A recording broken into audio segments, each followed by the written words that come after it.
Mahirap ang buhay. Nakakapagod.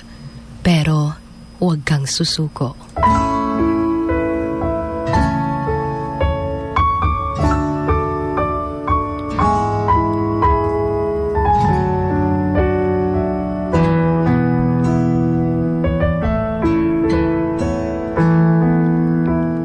Naranasan mo na ba yung akala mo wala ka ng pag-asa?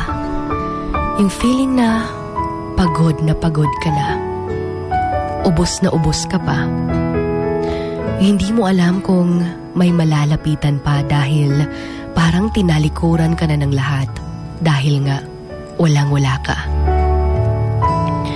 That moment na napapagod ka ng tiisin yung hirap ng buhay dahil tila ba'y wala na talagang pag-asa. Kanabit ang feeling grabe na imong pagpaningkamot pero feel ni mo wala lagi gihapon. You're mentally and physically exhausted. Yung wala kang peace of mind. Yung feeling na araw-araw para kang isinabak sa isang racing competition na dapat ikaw yung mananalo. Ang hirap ng buhay. Yung parang gumagapang ka araw-araw dahil sa sobrang daming pagsubok na iyong pinapasan. Naging sobrang buti mong tao sa iba. Pero ngayon, tila ba'y tinalikuran ka nila. Gikaya ni mo tanan tungod kay wala kay laing masandigan.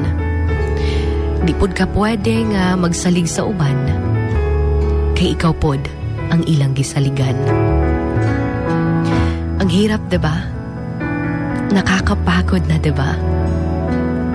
Yung dumating ka pa sa point na ayaw mo nang maniwala pa na magiging okay ka. Kasi parang ganun pa rin.